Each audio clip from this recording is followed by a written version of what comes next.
Hello traders, मैं हूं अगोर और आज की वीडियो में हम वॉल्यूम प्रोफाइल और प्राइस एक्शन के साथ एनालिसिस करेंगे। और इस वीडियो में हम ये भी जानने की कोशिश करेंगे कि ट्रेंड कब चेंज होगा, कौन से अहम लेवल्स हैं जहां से रिवर्सल या बाउंस मिल सकता है और इसके हाई टाइम फ्रेम के टारगेट्स क्या है।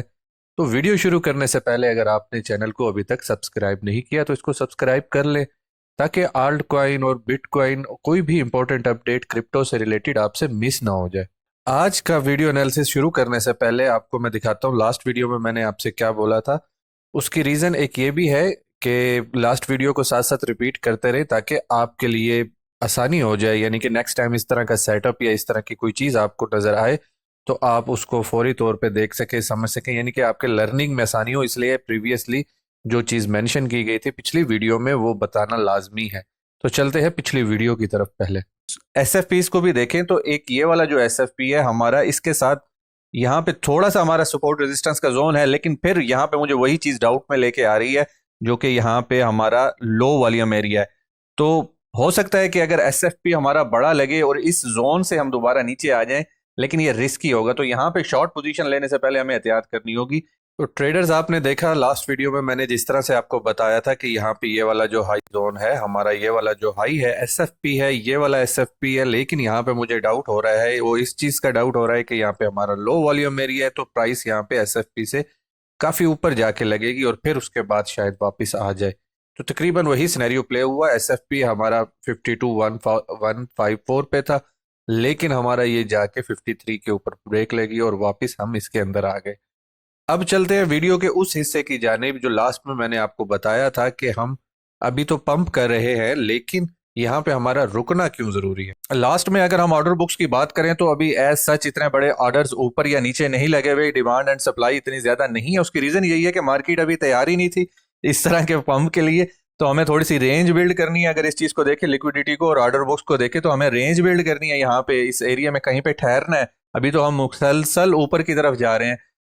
तो ट्रेडर्स, इस वीडियो में आपने देखा कि किस तरह से हमने पंप के बाद एक रेंज बिल्ड की और रेंज बिल्ड करने से पहले, रेंज बिल्ड करने के बाद हमने एक एसएफपी लिया 53K का, जो मैंने लास्ट वीडियो में आपको ऑर्डर फ्लो के हिसाब से पहले से बताया था। और उसके बाद अभी तक हम रेंज के अंदर ही है, एक रेंज में है, यानी कि साइडवेज प्राइस एक्शन के अंदर है। यहाँ पे मैं आपको एक चीज क्लियर कर देता हूँ कि बीटीसी का जो सबसे आइडियल और जो सबसे फेवरेट पैटर्न है जिसके अंदर वो मोस्टली ट्रेड्स देता है वो यही होता है कि एक हमारी यहाँ से प्राइस आ रही है स्पीड से ऊपर, हम ऊपर आ रहे हैं, और उसके बाद जब हमारी एक बड़ी कैंडल आई है तो उसके बाद रेंज बिल्ड करता है, यानी कि एक साइडवेज हो जाता है। आप बैक टेस्ट करके देख लें, बीटीसी का यही पैटर्न रहा है। और ये रेंज बिल्ड करने के बाद जो इस रेंज की लिक्विडिटी होती है, यानी कि अपसाइड की भी और डाउन साइड की भी, उसको उठाने के बाद फिर नीचे वाली लिक्विडिटी उठाने के बाद दोबारा से हमारा ट्रेंड रिवर्सल होता है। तो ये वाला जो पैटर्न है बीटीसी का, ये अभी काफी अच्छा तो नहीं बना, जस्ट आपको समझाने के लिए था कि ये वाला पैटर्न में ये मोस्टली काम करता है। और यही सिंपल पैटर्न मैंने लास्ट टाइम आपको प्रिडिक्ट किया था कि अभी हम पंप कर रहे हैं, हमारे पास डिमांड एंड सप्लाई नहीं है, ऊपर वॉल्स नहीं है, नीचे वॉल्स नहीं है ज्यादा, तो हमें रेंज बिल्ड करनी है, लिक्विडिटी बिल्ड करनी है। ये एक सिंपल सी बात है, इसको आप अपने जहन में रख लें। बीटीसी ने मोस्टली ऐसे किया और हमेशा ऐसे करेगा। यानी कि जरूरी नहीं है कि अगर पंप आपसे मिस हो गया और उसके बाद आपने शॉर्ट नहीं ली इस पॉइंट से, जिस तरह से मैंने यहाँ पे आपको बताया था, इस एरिया में आपको बताया था कि अगर यहाँ से हमें शॉर्ट मिल सकती है, शॉर्ट पोजीशन, और यहाँ से आप शॉर्ट नहीं ले सके या इस जोन से शॉर्ट नहीं ले सके, तो इसका यह मतलब नहीं होता कि हमें फौरी तौर पे रिजेक्शन मिल जाएगी। अगर आप बैक टेस्ट करें, हमने नीचे जाने से पहले छोटे टाइम फ्रेम के ऊपर पहले रेंज बिल्ड की, रेंज बिल्ड करने के बाद हमने लिक्विडिटी उठाई और ऊपर से फिर हमें शॉर्ट मिली। ये वाली जो शॉर्ट थी मैंने ग्रुप के अंदर भी मेंशन की थी, मैं आपको यहाँ पे दिखाता हूँ।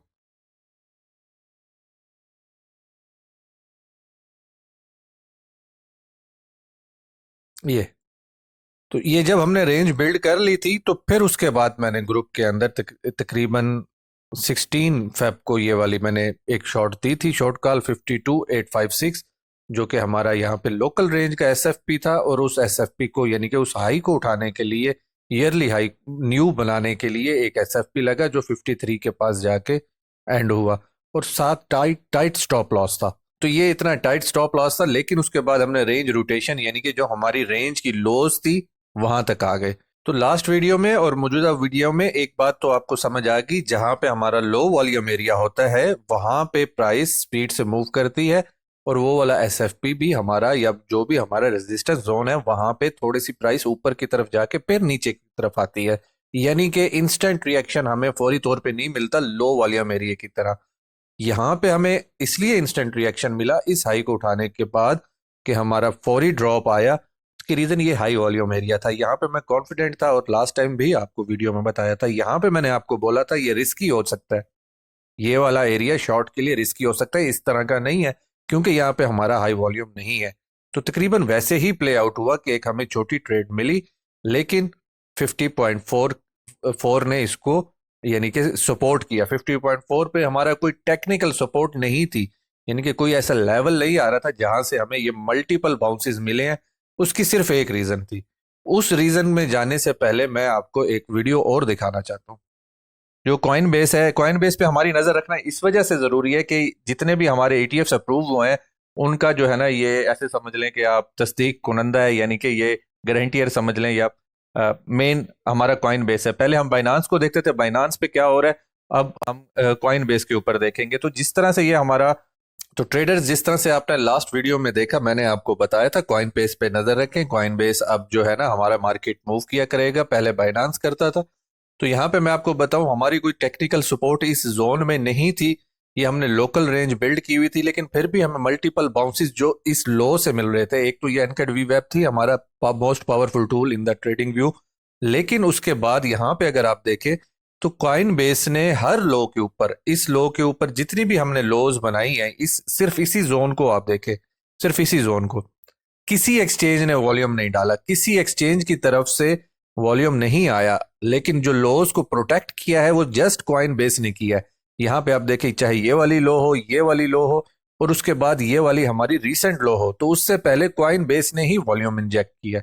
तो कॉइन बेस के ऊपर नजर रखना बहुत जरूरी है। अगर आपको ये वाला टेम्पलेट चाहिए तो हमारा ग्रुप ज्वाइन करें, वहां पे मैंने ये फ्री टेम्पलेट्स बनाए हुए हैं। इसके अलावा भी काफी टेम्पलेट्स हैं जो ट्रेडर्स के लिए दस्तयाब है, और उसको देखते हुए आसानी से यहाँ पे आप फैसला कर सकते हैं लो के ऊपर कि हमने अब लॉन्ग पोजीशन में जाना है या नहीं जाना। तो अब आते हैं लोअर टाइम फ्रेम की प्रोफाइल पे।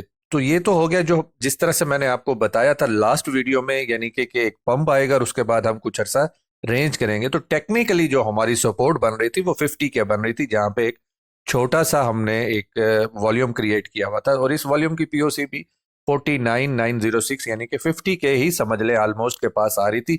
यहां से इसको बाउंस मिलना चाहिए था, लेकिन अभी इसको बाउंस नहीं मिल सका। अब ये वो एरिया है हमारा, लोकली वो एरिया है जहां पे हमने रेंज बिल्ड की, और ये उसका हाई वॉल्यूम नोड है।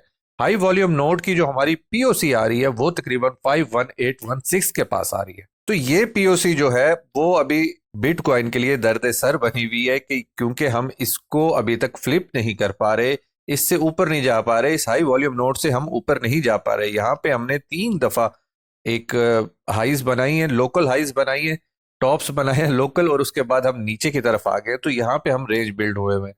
अब यहाँ पे हमारे पास दो सिनेरियोज है अपकमिंग वीक के लिए, जो हमारा मंडे से स्टार्ट होने वाला है। उसमें एक सिनेरियो तो ये है कि यहीं से हम रिजेक्ट हों और इस रेंज के अंदर आए, लेकिन यहाँ पे हमें एक चीज का ध्यान रखना है। वो ध्यान ये रखना है कि 50 के बाउंस जरूर दे सकता है, लेकिन मुझे जो लग रहा है वो अभी स्कैल्प दे सकता है। उसकी रीजन ये है कि हमने काफी ज्यादा 50.800 और 500 और 600 से काफी मल्टीपल बाउंसेस ले ली हैं।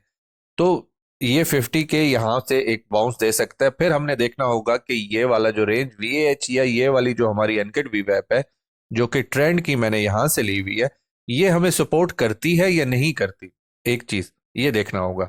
बहुत अच्छा बाउंस मिलता है 50 के से, यानी कि अगर हम 50 के पे आते हैं, बहुत अच्छा बाउंस मिलता है, तो फिर हमें ये वाली रेंज पीओसी देखनी होगी। अगर ये रेंज पीओसी हम फ्लिप नहीं करते तो इसका मतलब हमने फिर दोबारा डीपर नीचे की तरफ जाना है।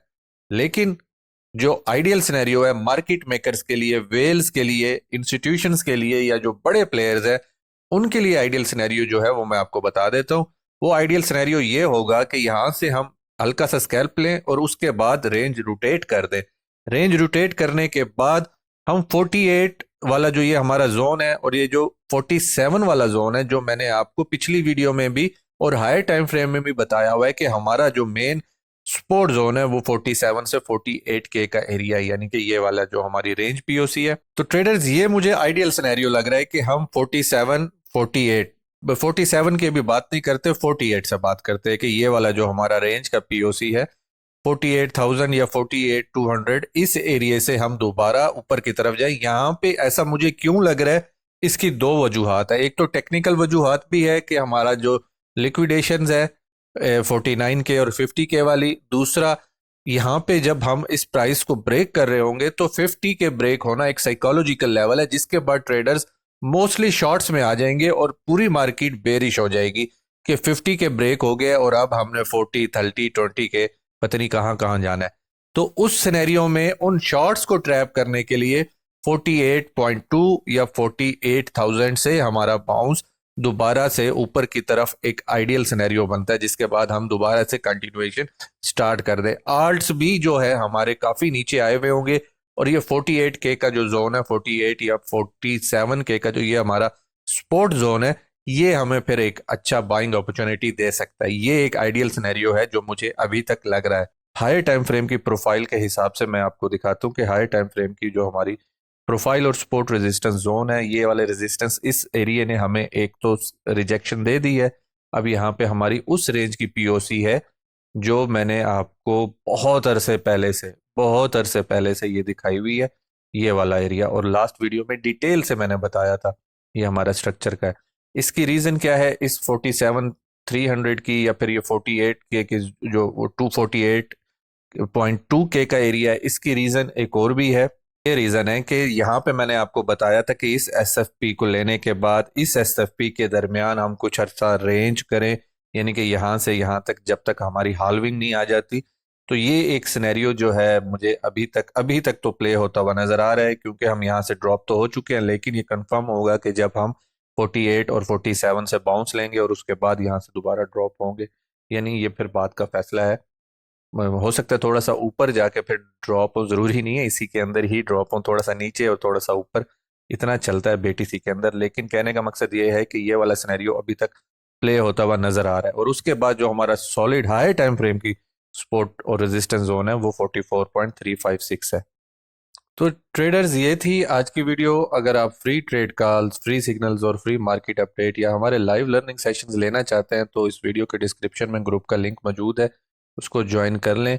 इसके अलावा अभी ऑफर भी लगी हुई है जो कि हमारी 1 से ख़त्म हो जाएगी। अगर आपने हमारा प्रीमियम ज्वाइन करना है, प्रीमियम ग्रुप, जिसमें आपको सिग्नल्स आप देख सकते हैं किस तरह के हैं, पहले ये फ्री में भी देख सकते हैं कि हमारे किस तरह के हैं, तो दोनों सूरतें आपके ऊपर है। तो इस वीडियो को लाइक करें और दोस्तों के साथ शेयर करें। आज की वीडियो में शामिल होने के लिए थैंक्स। मिलते हैं अगली वीडियो में। Happy trading.